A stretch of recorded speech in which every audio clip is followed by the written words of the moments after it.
Good evening and welcome to Paranormal Lens. I'm Chad Thomas, your host tonight, with my co-host Jamie Widener. How are you, Yeah, Jamie?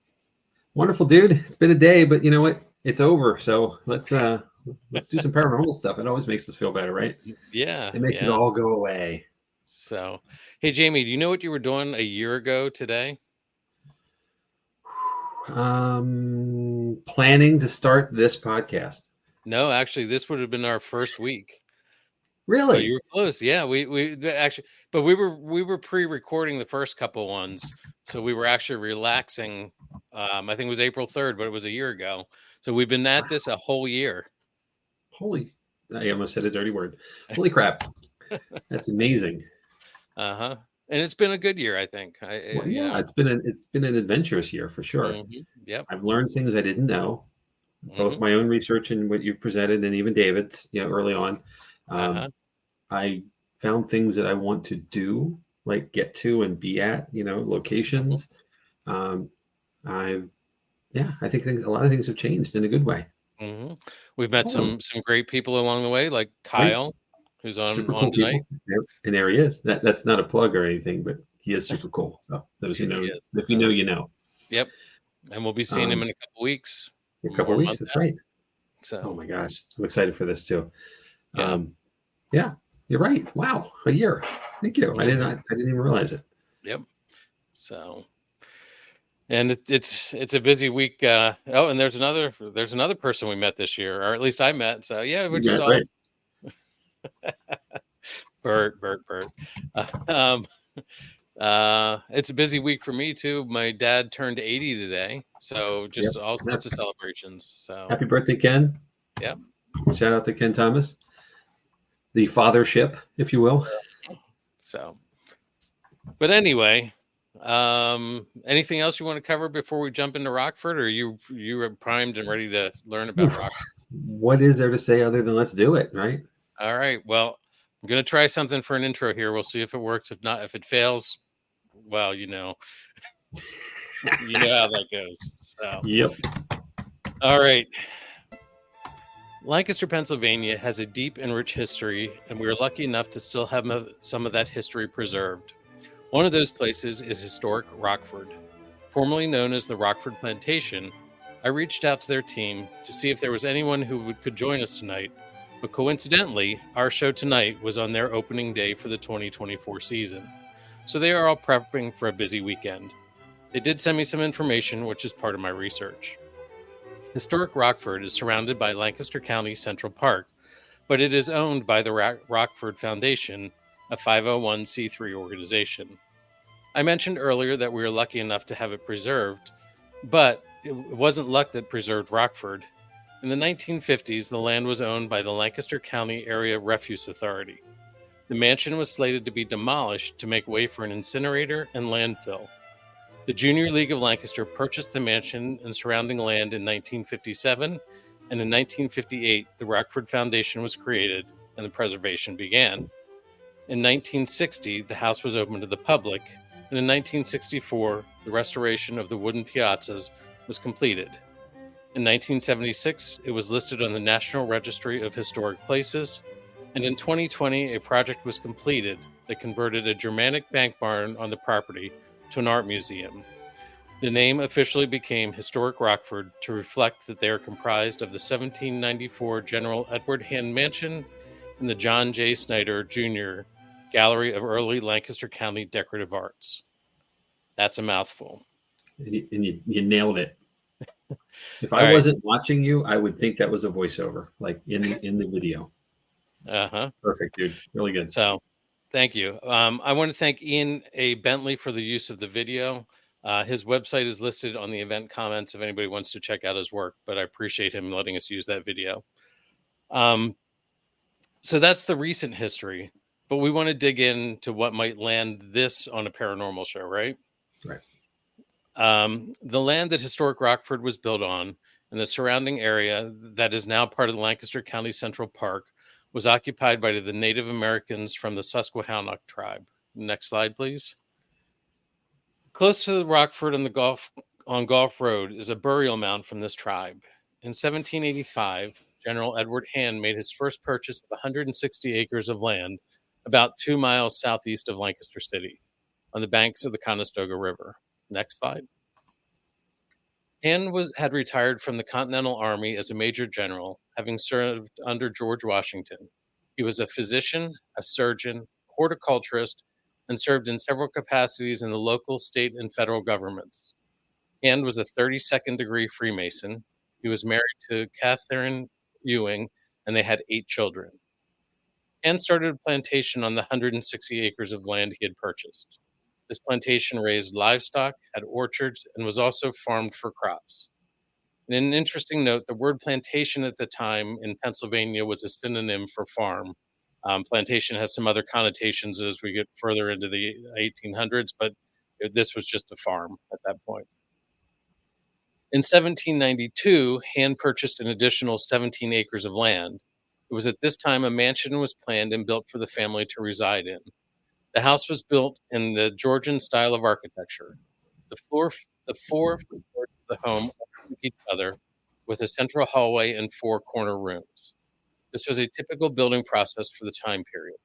Edward, Kitty, and his 7 surviving children moved into the home when it was completed in 1794.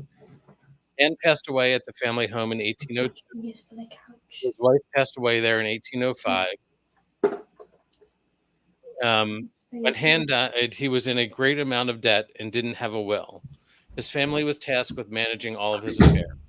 This must have been very stressful for them. In 1807, his eldest son, John, was discovered dead from a gunshot wound on the 2nd floor of the mansion, having taken his own life. The estate was sold to cover his debts. On July 14, 1810, the plantation was sold to William Montgomery for £5,000. That would have been just under $500,000 now. The property was run as a tenant farm for close to 150 years. Though falling into disrepair, the house had not been changed much through the years, and those dates pretty much line up with the recent history that I discussed earlier. There's not much recorded about what happened in those years. There's a few stories here and there, but that's sort of the gist of things, the history. It just became a farm that was rented out to people. Go ahead and jump to the next slide. When the house was being restored, it was decided to try and convey what it would look like in the day in the life of the Hand family. Paint colors were determined by doing detailed analysis of the surfaces in the home. Furniture was selected and arranged based on a detailed inventory taken after Hand's death in 1802. Next slide. There's a gown on display that is believed to have been owned by Catherine Hand herself. It had been passed down through generations of the family and was donated to the foundation in 2012. Next slide. So with all of this history, do you think there's a possibility of paranormal activity there? As I mentioned before, I reached out to the foundation to see if someone was willing to talk to me or come on the show. Nancy Bradley, the office manager, got back to me very quickly, saying, unfortunately, they are currently busy getting ready for the 2024 season. She also relayed, while the Board of Trustees does not take any position on Rockford being haunted, there have been many personal experiences collected here, some going back decades, if not centuries. That got my hopes up, thinking maybe we would have a great historic location in our backyard that we could investigate. Unfortunately, that does not appear to be the case. Nancy said, at this time, due to limited staffing availability, we are unable to conduct any paranormal investigations in the Hand Mansion. Since the mansion is decorated with artifacts that are delicate, sensitive historic nature, our Board of Trustees, which governs all aspects of our nonprofit organization, has a policy that requires the presence of several staff members to supervise investigations, and quite simply, we do not have those resources at the moment. If that, as disappointing as that is, I understand the situation they're in. If that ever changes, she will reach out to me and I will happily do research and investigate the property. Jerry, I'm not sure about the outside. It is in Lancaster County Central Park, and most of the parks around here are governed by at dawn or one of the dusk rules. Yeah. So yeah. I'm sure you could do some stuff outside during the day. I don't know if there's anything in place to keep that from happening, but definitely not inside at night or outside at night. So, um, hopefully that'll change at some point in the future. Maybe we need to get on the board there, Jamie, and change some rules. I don't know. It takes one, it just takes one to start. So, So, well, or find more, or help them find more volunteers so they have people who can cover it. that's a fair point too. So, anyway, that being said, there are still resources available to find out about the spirits at historic Rockford. Nancy co-authored the pamphlet called The Haunted History of Rockford. She and her husband conduct haunted encounters, personal paranormal experiences at Rockford seasonally in October. So they do a paranormal haunted tour during the Halloween season, which I think we're going to have to go check out. Of course. I'm surprised we're not tickets for this already. This will be the second year for this event. So let's dig into some of those stories. We're going to start on the third floor. It is believed that this floor was originally the floor where servants and house staff would have lived.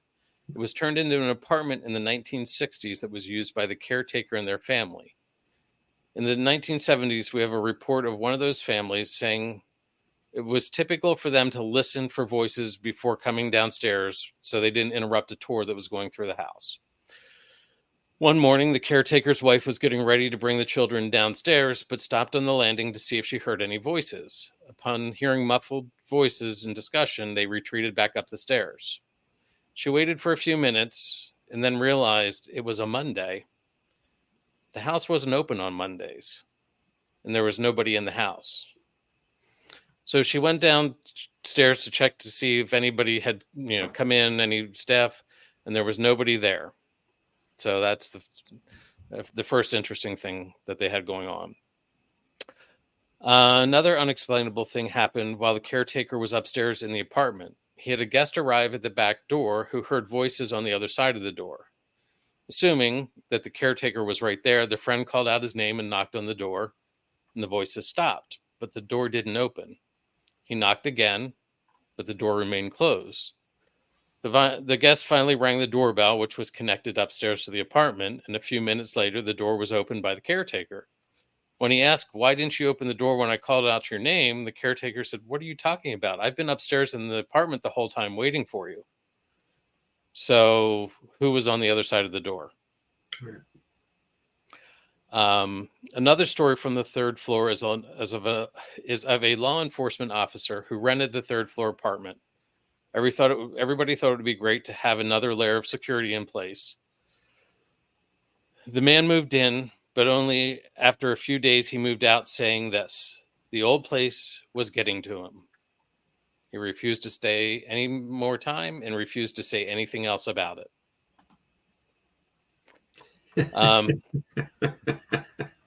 Jerry, I know what you mean. I think we've all been there. Yep. Let's go ahead and jump to the next slide. The foundation has many different events throughout the operating season, and some of those events are held at night with candlelight. At one of those events, a guest noticed a young girl in 18th century style clothing peering around the door, around the door frame of the blue parlor, watching a demonstration of dance that was going on in the hallway.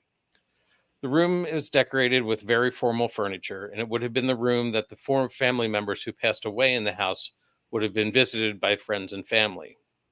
After the demonstration, the guest decided to go meet the little girl and went into the room.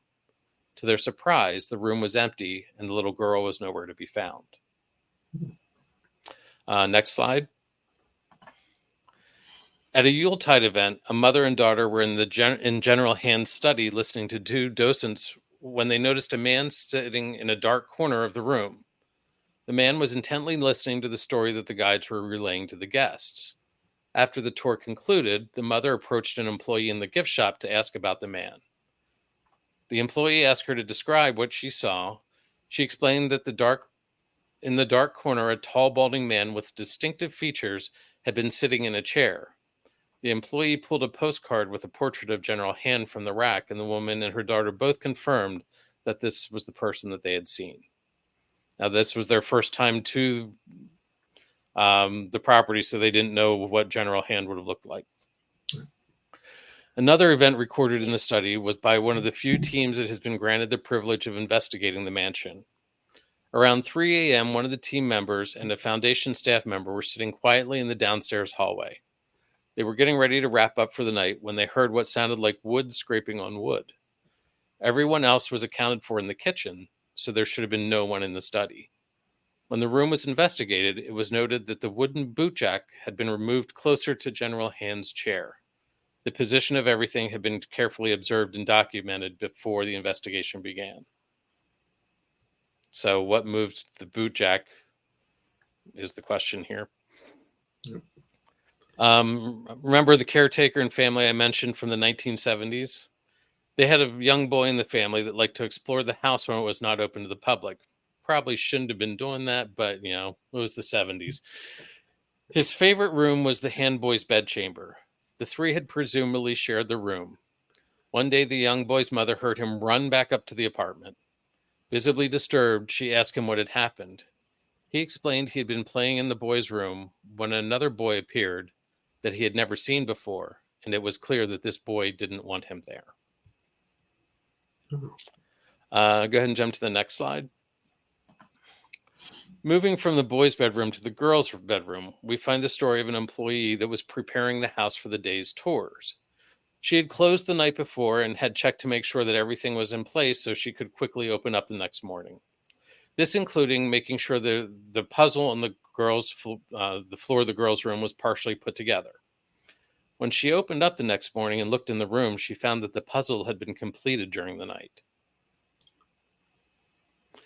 Another event noted in this bedroom was during a paranormal investigation in 2010. The team had been diligent about photographing the rooms and where everything was. One object in the room was a sewing basket that had a lid on it. At the beginning of the investigation, the basket was left with the lid on. When the team went to start investigating in that room, the lid was found sitting next to the basket. With this intriguing event, it was decided to put a video camera in the room pointing at the sewing basket, and it also covered the puzzle. The team went to investigate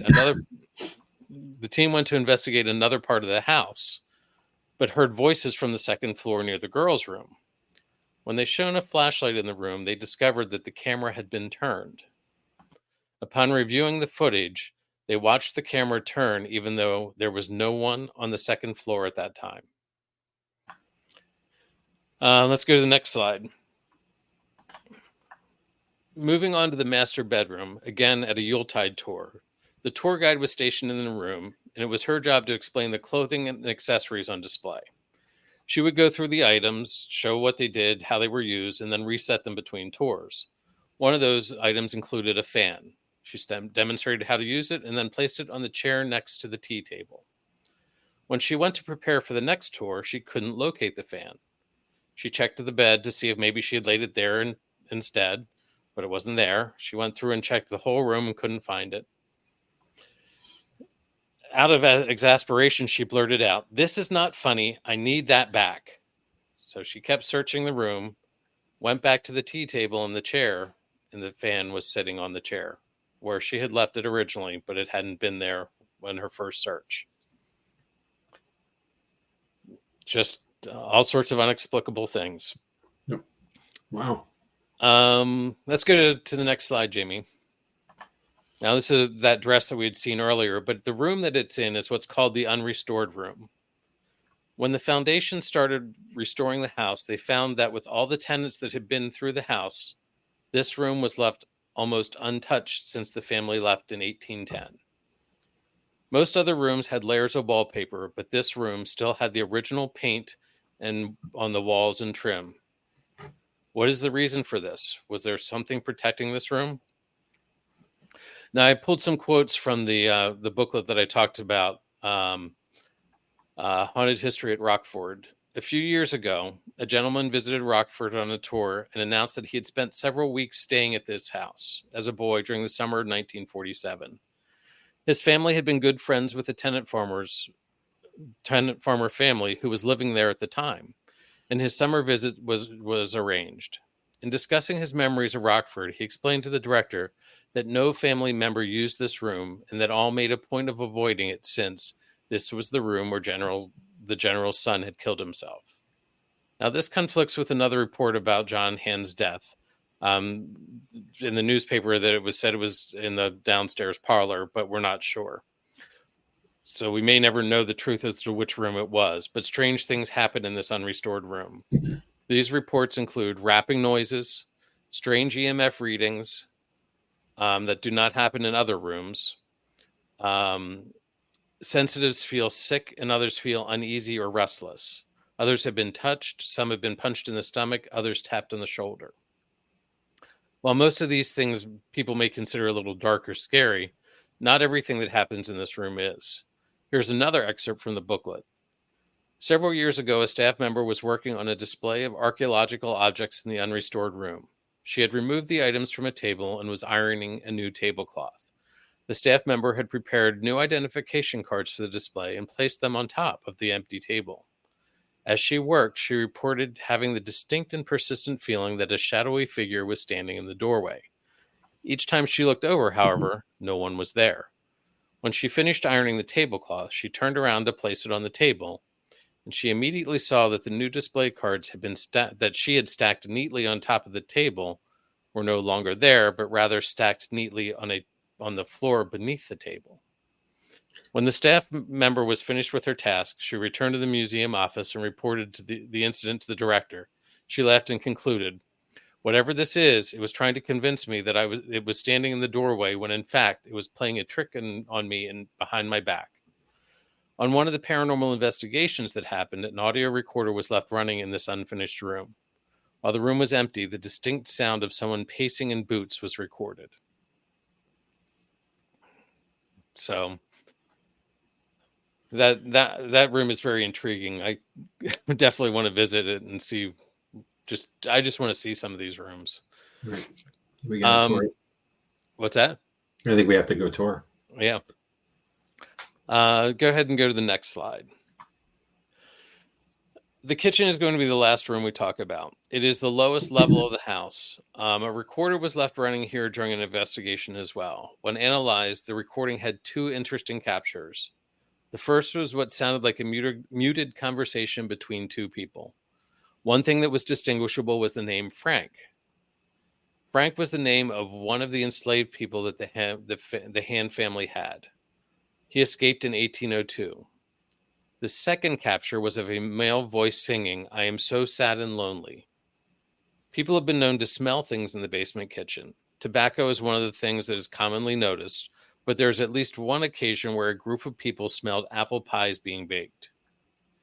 In the hallway outside the kitchen is the gift shop area. In this area, a guest was struck by a battery-operated candle that was on a shelf that came flying off. During one of those investigations, a camera was placed inside the kitchen facing the door, and a camera was on the other side of the door covering the hallway leading up to the door. In reviewing the film, they found the heavy wooden door leading from the hallway to the kitchen jerks open suddenly and then closes. No shadows were detected beneath the door, and the camera in the hallway corroborated that no team member was present in this area at the time. Here's one last excerpt from the book. Volunteers have also reported having strange experiences in the area of the kitchen. Shortly after a Revolutionary War encampment at Rockford, a volunteer was alone in the museum shop processing credit card receipts at the cash register. Since it was after hours, only one light was lit and the rest of the room was in relative darkness. The volunteer entered a credit card number into the machine, and as she waited for the receipt to print, she glanced down the length of the dimly lit room. As she watched, a mist formed in front of the door, leading to a staff-only area. She described the mist as being about as tall as a person and said it shimmered in place for a few seconds. As suddenly as it appeared, it disappeared in a whoosh, as if they had been whisked through the doorway. At home later that evening, the volunteer related her experiences to her husband. He was also a museum volunteer, but was employed as a police officer. He listened to her story with interest and then told her that he had a similar experience in the exact same area of the mansion. One day, he explained, as he walked through the museum shop and approached the kitchen door, he watched the transparent figure of a woman dressed in 18th century garb run down the hall from the steps toward the kitchen door and disappear through the closed door. Now, these are the majority of the stories that I was able to locate, but there are also many tales of people feeling like they aren't alone, someone rushing by them, or being gently touched. I'm curious to see if we were able to poll some of the tour guests, how many of them have experienced something paranormal. So, Jamie, what do you think? Well, I think that the history alone and the extended history of this, it's been in a residential property and in a working farm for ever, Mm-hmm. leads to the probability. And there's enough reported. These are all anecdotal stories, right? There's no Mm-hmm. and whatever the paranormal teams, if they have hard evidence, then we just don't see it or have it. So Right. I'm going to take it as anecdotal. And once is a coincidence, twice is a pattern, kind of thing. Yep. There's more than one occurrence of each of these situations where something has gone on, and the movement of items really intrigues me. That's poltergeist activity. So that Right. we've experienced that in some places as well, and it's a little off-putting, right? When something It's cool, though. It's cool. oh, it's super freaking cool, but it's Uh-huh. really at first you're like, what is it? What's going? It's beyond you, right? Right. It takes a moment to process Mm-hmm. exactly what you're experiencing. But then you're like, there's two kinds of people, right? The ones that are freaked out and run, and the ones that are like, do it again. Right. I tend to Exactly. be able to do it again part. But that kind of stuff is unusual, Mm-hmm. and it bears to want me to know more and be see more of this or experience this. So it's a shame that obviously I get the volunteer piece. Mm-hmm. It's not unusual. Yep. Being a former nonprofit person, I relied heavily on volunteer support to get a lot of things done. And when there are many, many hands to make light work. But when there are few, things get heavy. And things have to give. So, Right. this is one of those, and, the timing and the hours of the day that we're there, the overnight process of it or into the night process, it doesn't bode well for extra help. So Nope. I get it. I wonder if there's a way we can volunteer. But yeah, I think there has to be something going on here, Mm-hmm. and it's an age old place. I've been by it so many times, and I've never had the opportunity to really stop. I used to have a very early Sunday morning softball league in the park, and by noon or 1 o'clock when I was done, I had to go home and get other things done. It's a Sunday, so you got other things to do, and I could have Yep. stopped easily through many years of being out there. But and Central Park, Lancaster County Central Park, is such a beautiful place as well. And I've Right. been there for hiking and biking and other things. But it's just one of those places we all know where it is. Anybody Right. from around this area knows what it is. Mm-hmm. It's just I haven't had a chance to get there, and now Yeah. I'm rather disappointed with myself. Well, I'm just glad that the Junior League of Lancaster had the foresight to save this property. I'm not Yeah, sure if you are aware, but part of Lancaster County Central Park has a landfill under it. it does. Yeah, it's well. Speaking of those softball games, some of those fields are built over the former landfill, and sadly, some of the outfields have sinkholes in them. So you play at your risk, kind of thing. Mm-hmm. And then some, I think, old fields 3 and 4 are now off limits because of that sinkhole concept. They moved the fields elsewhere, at least to other fields. The league part of it, they moved away. It's really, that goes to show too. Here we have a park with trees and all the stuff. The accoutrements that all parks have. Activity wise, and it's a landfill. Right. So things can come back. Yep. Which is really, really cool for foresight. Yep. There's a couple of comments here I want to pull up quick. Okay. Well, first of all, yeah, Amanda, I agree. Those are super cool stories, and thankfully, Nancy, is that her name? Yeah. Thanks, Nancy, for documenting these things. You and your husband, and the efforts you're doing to retain these stories, because it adds to the mystique and the mystery of a place, and it does bring people to you.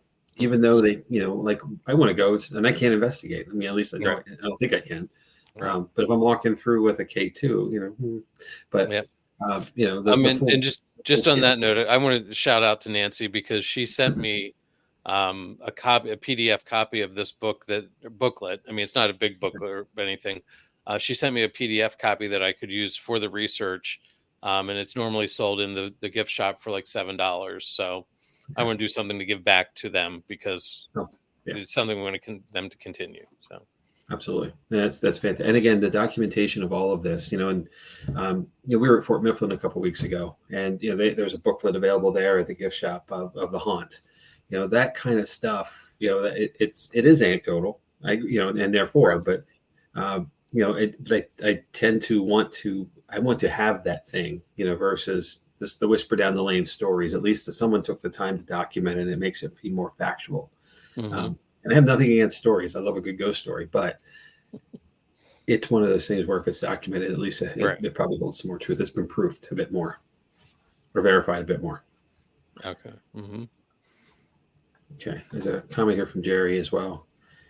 Isn't poltergeist or can be done by someone besides spirit? I think this is when we were talking about moving things or things moving. Okay. I'm not sure what you're saying there, Jerry, so I'm going to let that go, but there could be something else at play here as well. You're right. Bert? Yeah, there's some goodness in doing residentials, especially, I haven't done too many. We haven't done too many as a team, a couple through the years. And, one of them stands out where a family just wasn't getting any rest. And there were odd occurrences happening at their place. And, a couple of things that we did that really weren't about the paranormal. One of them was really simple. And in their bedroom, their headboard was close to a closet, or inside the closet, or basically right at their heads, was their electrical box. And it was kicking high EMF, just on readings.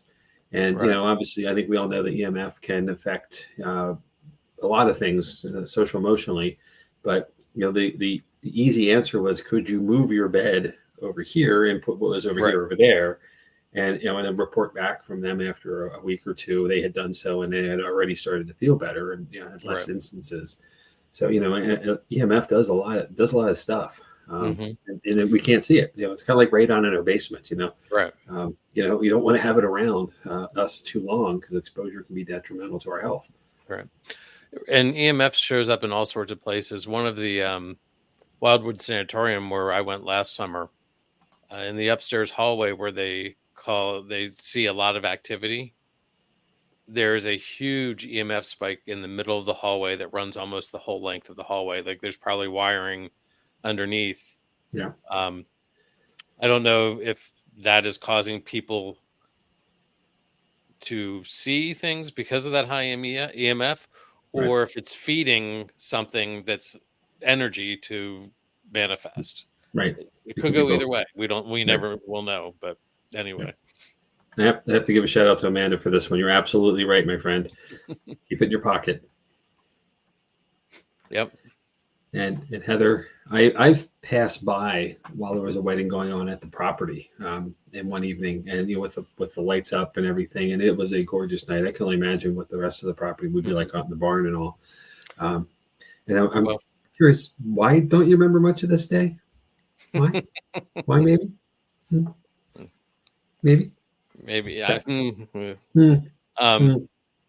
And now that the barn has been the art museum for 4 years now, so it'd be interesting to see with the collections in there too, what might be going on in the barn. I've seen some pictures. Ticket gets you in both places, so I definitely want to go explore. So I think the house is guided tours, but the museum obviously would be tour at your own pace. Okay. So sounds like a perfect time to pull out a K2 then. And maybe a recorder. Okay. Well, what do you think? I mean, you've done the homework here. You're the knowledge expert. So again, it's all anecdotal, but so many people have had experiences for so long there. There's I didn't get to dig into it too much, but there's a 1939 newspaper article about the mansion. So obviously that would have something to do with when there were tenant farmers there. So obviously these stories were going for years, and the fact that that one room had never been touched just amazes me. I mean, literally it is the same paint that has just faded over the years, and like no wallpaper, no layers of paint over top of it. It was just like something was protecting that room. The other story about that room, and it's been proven because of testing and things like that, but there was a dark stain on the floor of the room.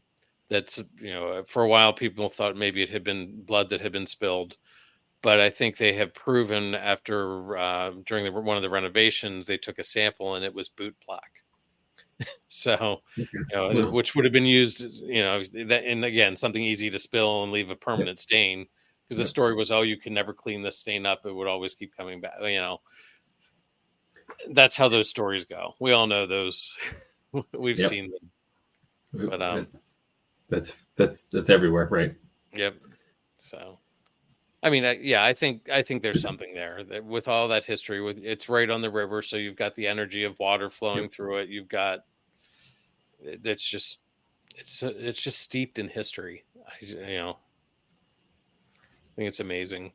And I'm glad. I mean, it's one of those things that I'm glad that it was tenant farmers, because they didn't own the building, so they couldn't make changes to it. Right. And that's how we've kept it the way it was.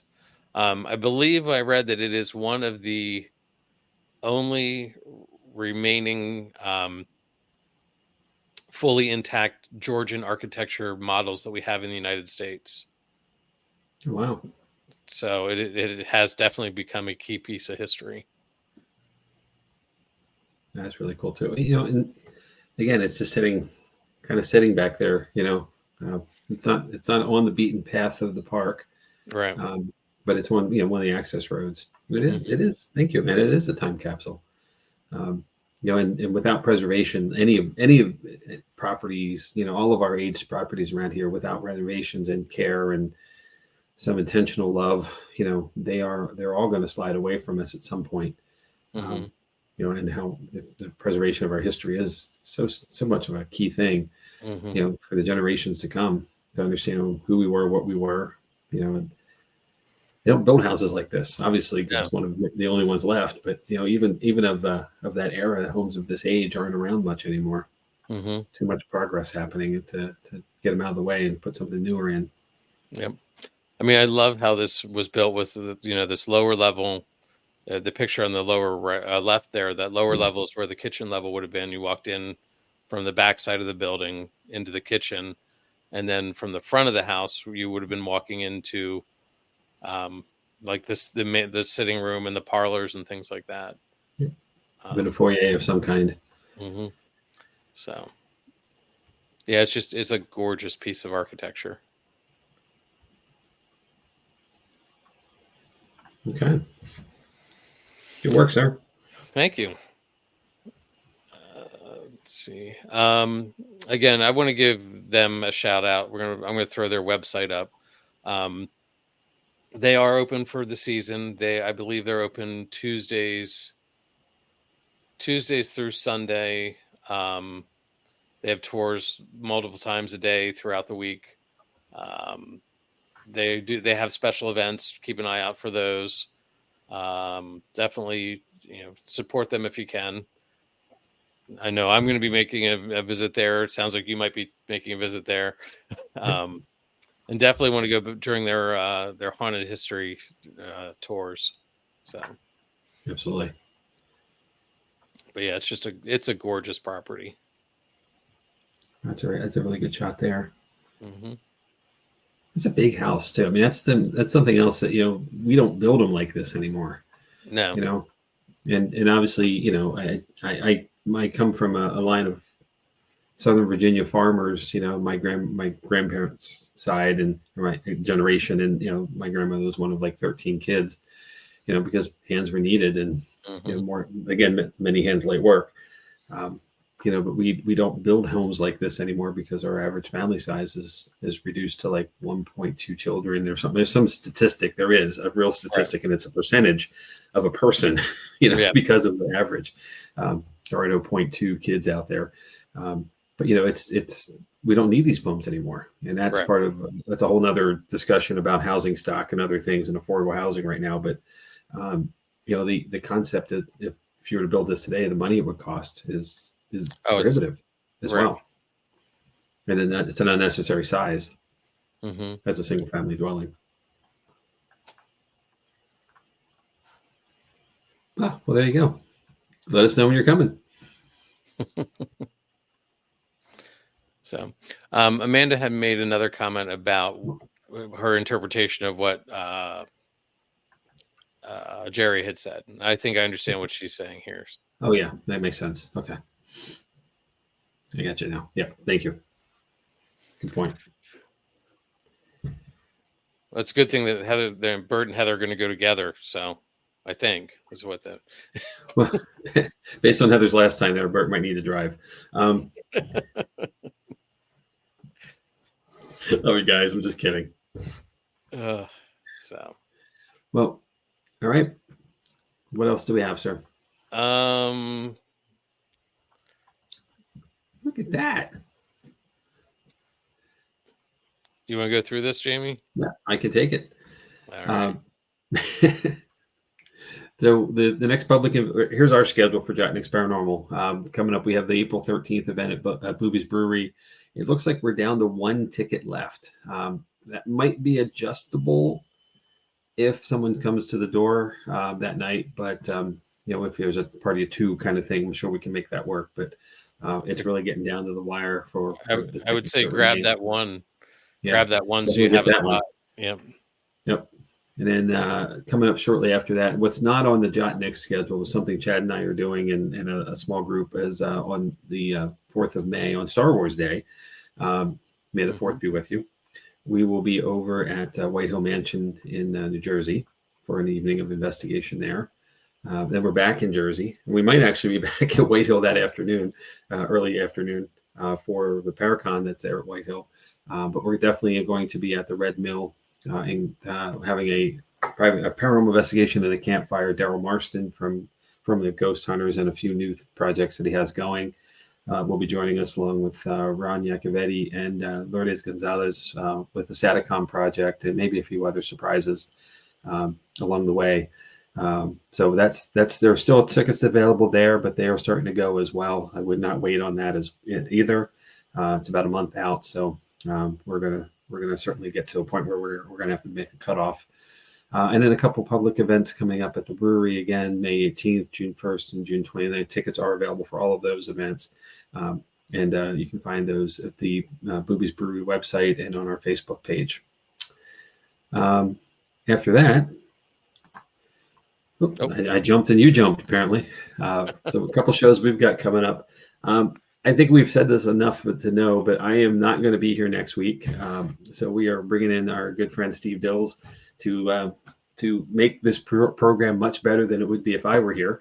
So Steve, we love you, and really grateful for you filling in and covering the Hanover Tavern, which is a very near and dear piece for him, and an outstanding property and location as well. And then he's bringing an investigator of his team along as well. I mean, he just sent me a message a little bit ago. He's really excited, and he said Chris is a weirdo, so he's going to fit right in. Yes. Perfect. All right. Well, I might not have a chair when I come back then. Oh, great. All of a sudden, my login doesn't work. All right. I'll understand. I will. I'm sure it's cool. But if I'm allowed back, April 16th.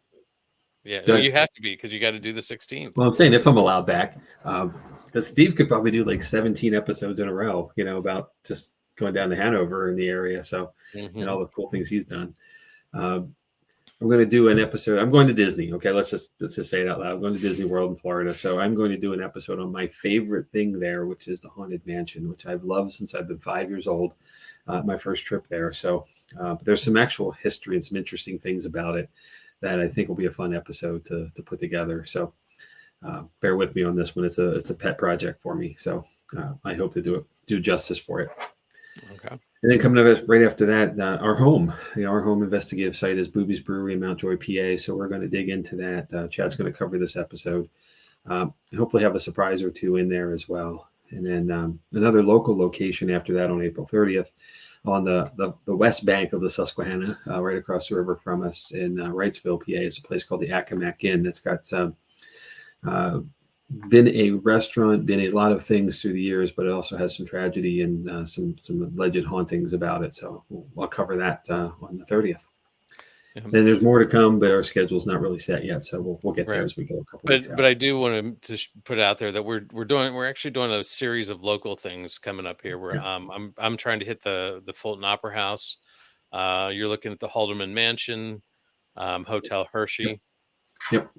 So it's nice to focus on our hometown area for a little bit. So yeah, and another one that's not on the list is Wheatland, which is right here in Lancaster as well. So a couple things. So yeah, home games. We like home games. Come visit us. We have things that are cool here. So, well, does anybody else have any comments out there for us? Nope. The date. Hold on. I see an invitation. Yes, absolutely. Yeah. I will bring the Watergate salad from back in the day. Remember that, Chad? Every cookout had it. It did. It's gone away. What's going on with it? It may be okay to leave it away, Jamie. Maybe that's a good point. I guess you're right. You probably went away for a reason. Yep. I did. We got to stop clicking the same things. We think we know what we're doing by now, right? The year in. There's one more here from Amanda. Cool. Thank you, dear. It's good to see you again. Hope to catch you soon. So, all right. Well, then, if there's nothing else, we always have where you can find us. If you found us here, but where else can you look for us? So. Yep, we have Facebook. Of course, a lot of you are here on Facebook tonight. A few on the YouTube, as my dad calls it. He just found this recently, the YouTube. I didn't even know he had a computer. Seriously. Of course, TikTok and Instagram are the other awesome socials that we're part of. So give us a like, give us a follow, and we'll get you some content as we go along. And you'll always be in the loop on where Jotnik's Paranormal is and what we're up to. Of course, episodes coming up here. So. Yep. So. Well, my friend, have a great trip. Thank you. Thank you.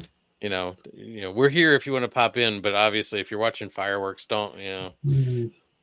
It's around that time, so we'll see. I have good intentions and probably bad execution, so just warning you ahead of time. It's not personal, I promise. I'm going to watch the episode. Don't worry. I'm really excited for Steve, and I wish I could be here for this. Him being with us. He's so fun and dynamic. Well, it is Steve. So when you go to watch it, like block 2 hours because you know how that goes. I might be able. The fireworks will be long over by the time he's done anyway. So yeah, that's a good point. So I have to make sure that I hit the bathroom before I jump into the show because that and have a snack and maybe a pillow. Get your favorite blankie. Maybe make some popcorn. I don't know. He's a great storyteller. So, okay, I'm going to stop there. So, you haven't met Steve yet, have you? Not in person. Not in person at all. I mean, I feel like I know him well from our last episode with him, but I have not had the pleasure of getting down his way, nor having contact with him at any of the events that the public. Well, I know he's going to be at a couple events up here this summer, so maybe we'll have to plan a. I saw some of that, and I'm got to plan ahead enough to make it. But yes, that's a good point and a good plan as well. All right. Well, if that is it, we should sign off, and you probably have packing to do. Well, I've got kids to wrangle. I don't know if you all noticed this a little while ago when Chad was in the middle of his stuff. I was trying to shush. The one of the two teens is here and the other is out looking for shorts, apparently, because we need those in Florida. Because our northern bodies are not used to 80 degrees. Excuse me. And the dog got sick, which I got a text and I was trying to do this on the side, and like, just don't step in and I'll deal with it. And then there comes a kid with 3 bottles of cleaning products. Like, which one should I use? I wasn't going to dissuade that, like, never stop that from happening. But I'm also like trying to, because I'm waiting for you to call a slide at that point. As soon as I look away, you're like, next slide. Dang it. So that's how it always goes. I think we got it figured out, though. So, well, that's good. Multitasking. That's what I was doing. So, day in the life. Yep. So, all right. Well, hey, there's our good friend Justin. Hey, buddy. He just jumped. Now that we're leaving, it's good to see you. It's not personal, I swear. So, well, all right. Thank you so Jamie, much for watching. We cannot do this without you. We really appreciate you, and thanks for all the comments. It was super cool to have everybody here tonight and see some faces we haven't seen in a while. Look forward to seeing you. Well, they look forward to seeing you next week. I'll catch up with you in 2 weeks. You'll be here in spirit, right, Jamie? See, I like how you did that. I like how you did that. Yes, I will. Yes, all right. I will. Good night, everybody. Thanks again. Take care.